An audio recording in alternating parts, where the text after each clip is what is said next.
Halo teman-teman, apa kabar? Welcome back to my channel. Di video kali ini kita akan melanjutkan tutorial Lua.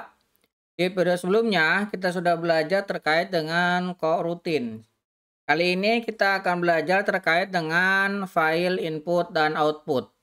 Apa aja agenda yang akan kita pelajari? Kita akan berkenalan terkait dengan apa itu file I/O di Lua. Kemudian kita akan coba belajar bagaimana cara membuka file, kemudian membaca isi file, kemudian menulis ke file, dan menambahkan beberapa ke dalam existing file. Pengertian, file I/O di Lua memungkinkan Anda untuk membaca dari dan menulis ke file. Ini berguna saat Anda perlu menyimpan data untuk digunakan nanti atau membaca data dari sumber eksternal. Perintah dasarnya kita bisa menggunakan fungsi I/O dan open. Kemudian disertai nama filenya. Nama file ini lengkap dengan path directory-nya. Kemudian di sini ada mode. Modenya kita bisa menggunakan mode read, kemudian mode write, dan lain sebagainya. Membuka file. Untuk bekerja dengan file, Anda pertama-tama harus membukanya menggunakan I/O open. Nah, I/O open ini adalah sebuah fungsi yang bisa kita gunakan untuk membuka file. Ini membutuhkan nama file dan mode. Nah, modenya kita gunakan R. R ini seperti untuk read ya. Kemudian kita juga bisa membaca isi file. Setelah membuka file, Anda dapat membaca isinya. Ada beberapa cara untuk membaca file, seperti membaca seluruh konten atau membaca baris per baris. Nah, contohnya ini kita menggunakan file yang tadi sudah kita open, kemudian kita baca dengan parameter bintang A. Artinya kita membaca seluruh isi filenya. Kemudian menulis data ke file. Untuk menulis data ke file, Anda harus membukanya dalam mode tulis. Anda dapat menulis string ke file menggunakan metode write. Nah, ini ya, file, kemudian kita panggil fungsi write. Kemudian kita juga bisa menambahkan beberapa teks ke existing file. Jika Anda ingin menambahkan data ke akhir file, buka file dalam mode tambahan atau open, kemudian kita tuliskan. Nah, untuk lebih jelasnya, kita akan buat project baru. Kemudian silahkan buat file baru. Saya gunakan init.lua. Nah, pertama kita akan menulis ke dalam file. Di sini masih belum ada ya filenya. Kita membuat lokal variabel, namanya file. File ini kita akan gunakan I/O, kemudian open. Nah, kita akan buat filenya misalkan contoh.txt. Nah, ini kita gunakan mode write ya. Kita akan cek dulu jika filenya ini tidak null atau misalkan nil ya. Nah, kita akan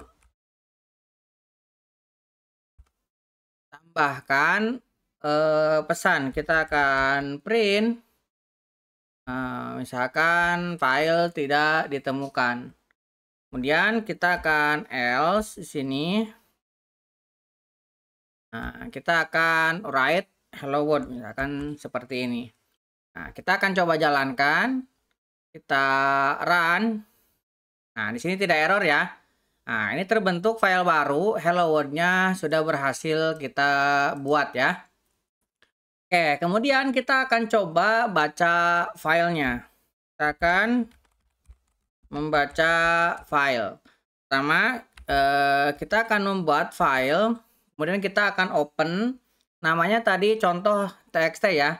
Nah, di sini kita modenya read ya. Kemudian kita akan cek jika filenya sifatnya adalah nil, kita akan kasih pesan file tidak ditemukan. Kemudian setelah itu kita akan baca menggunakan file read semuanya. Kemudian kita close. Kita coba simpan dan kita coba jalankan. Lihat, hello world-nya berhasil kita baca dan kita munculkan. Oke, kita sekarang akan menambahkan file. Isi file. Oke. Pertama, kita akan baca dulu open, modenya A ya. Kemudian kita akan cek jika nil maka file tidak ditemukan. Kita akan tambahkan misalkan saya tambahkan /n di sini supaya dia ke bawah ya. Misalkan ini adalah tambahan teks. Nah, seperti ini. Kita save. Nah, kemudian kita akan baca lagi filenya.